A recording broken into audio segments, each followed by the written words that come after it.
Wayne Pivac was a relieved man after his Scarlets side scored 2 tries in the final 4 minutes to snatch a 3,328 victory over Treviso at Park Y Scarlets in Pool 5. Scarlets surged into a 140 lead early on, and Treviso had flanker Francesco Minto sent off for a dangerous tackle on 24 minutes. The Italian side showed great spirit to fight back from 217 down, and led 2,821 with 4 minutes remaining. But late tries from Steph Evans and Paul Asquith settled a 9-try thriller in Scarlets' favour. "It was a hell of a rollercoaster," said Pivac. "After 2 tries in the first 8 minutes and their red card, I think a bit of complacency came in. You have to say Treviso played very well, and Byron Hayward, Scarlets defence coach, wasn't very happy that we were giving away cheap penalties. We didn't dominate the tackle area, so they were able to hold on to the ball for long periods. We had no ball and no territory in that second half, but, somehow, the self-belief in this group is pretty strong, and some of the subs brought the energy that was necessary." Pivac promised a review into how Scarlets came so close to throwing away victory. The head coach said the last 4.5 minutes were very pleasing, but the period between the 8th minute and the last 4 minutes is what we're going to have to look at. Clearly, there was a hangover from the test series, the autumn internationals. On the sending off of Minto for a spear tackle on David Bulbring, Pivac said, "Unfortunately that's the way the law is these days, and we have come up against it when Steph Evans was sent off in the semi-final of the Pro 12 last season."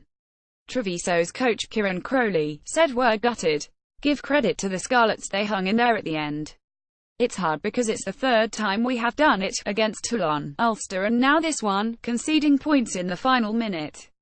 When you play 60 minutes with 14 men, you're going to run out of steam.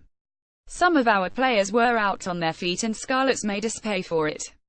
On the red card, Crowley said, "Fair enough. Spear tackle, it was above the horizontal. We were hoping it was yellow, and you can argue it's yellow, but you can't argue with the referee. Player safety is number one, and it had a big effect on the game probably." Glasgow's head coach, Dave Rennie, admitted that 2 yellow cards cost his side dear in Friday's damaging 2,922 defeat at home by Montpellier. The loss, which Rennie conceded ends the Warriors' chances of progressing from Pool 3, hinged on time off the pitch for George Turner and Johnny Gray.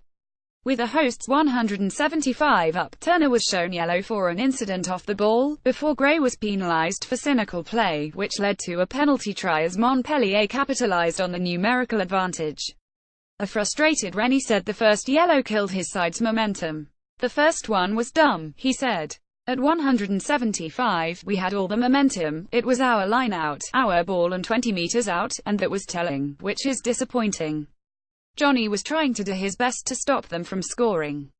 I have no argument with a penalty try and sin binning." He added, "It's frustrating. They scored 21 points while we had 2 guys in the bin and we lost by 7. Equally frustrating was how frivolous we were with the ball. First 20 minutes we were good, but we just didn't build any pressure. We had 1 or 2 phases, but then were turned over and it felt as though we were chasing the game from the 45th minute.